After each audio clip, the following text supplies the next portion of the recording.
Socialist politicians are on the rise. I'm running for mayor. This Democratic socialist will probably be the next mayor of Minneapolis. And socialist Zoran Mamdani is likely to be the next mayor of New York City. We have to continue to elect more socialists, and we have to ensure that we are unapologetic about our socialism. But they should be apologetic. Socialism always fails.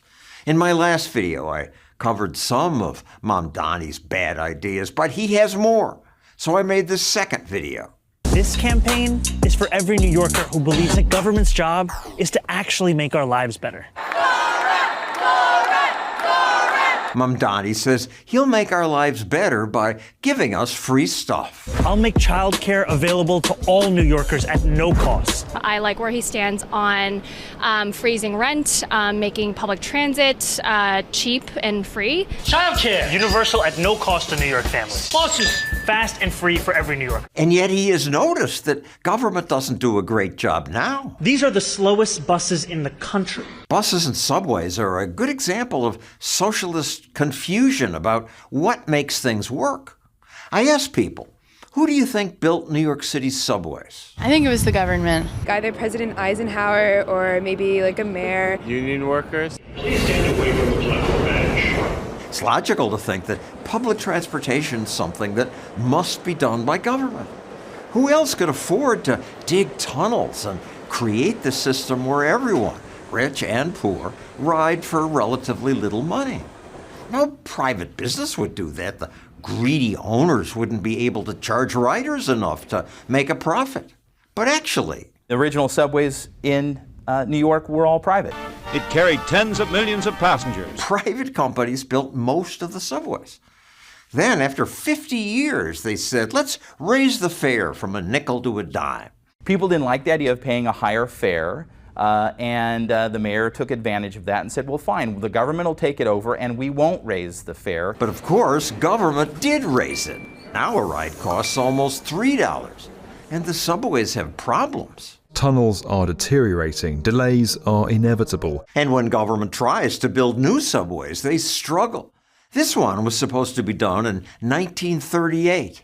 Then they said 1980. It's still not done. And it's already the world's most expensive subway line. They work so slowly that the subway cars built for it, cars that cost $1 million each, now won't be used because they no longer fit the tracks. That's what you get when government runs things. The socialist politicians also say they'll make workers' lives better by raising the minimum wage to $30 an hour. That's popular. Last year, California's fast food workers celebrated the new $20 minimum wage. My workers, we did this!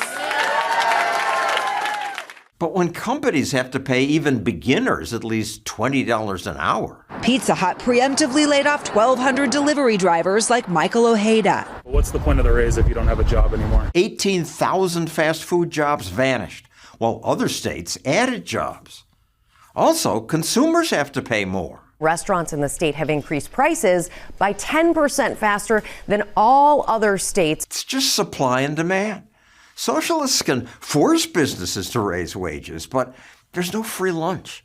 Employers respond either by raising prices or replacing workers with machines like Flippy. Flippy can cook everything from French fries and onion rings to cheese sticks. White Castle said it plans to add 100 Flippies to its kitchens nationwide. Finally, here's one more socialist idea that repeatedly has done more harm than good.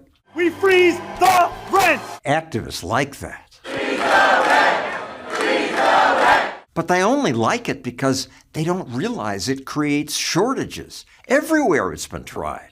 St. Paul, Minnesota imposed rent controls. The most stringent measure in the country. So in St. Paul's twin city, Minneapolis, socialist Aisha Chugtai said, I want us to follow their lead. She's now vice president of the Minneapolis City Council. But when I interviewed her, she didn't even know that rent controls stopped most apartment building in St. Paul. Builders still build in Minneapolis. Building permits were up 65%. But in St. Paul, they're down 60% because of rent control. You're not going to get more apartments by pushing this. Her silence reveals so much.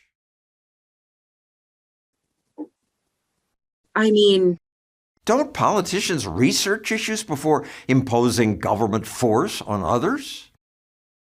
I'm going to maintain that guaranteeing housing for people and making sure that they can stay in their homes matters more than anything else does. They just don't get it. I'd love to ask the man who's probably going to be my new mayor, how will your socialist policy succeed when every other socialist government everywhere in the world has brought misery and poverty? So far, he hasn't responded to my interview request. It's too bad. So, Ron, you're just down the street. Come here. Defend your socialist ideas. Our studio here is open to you.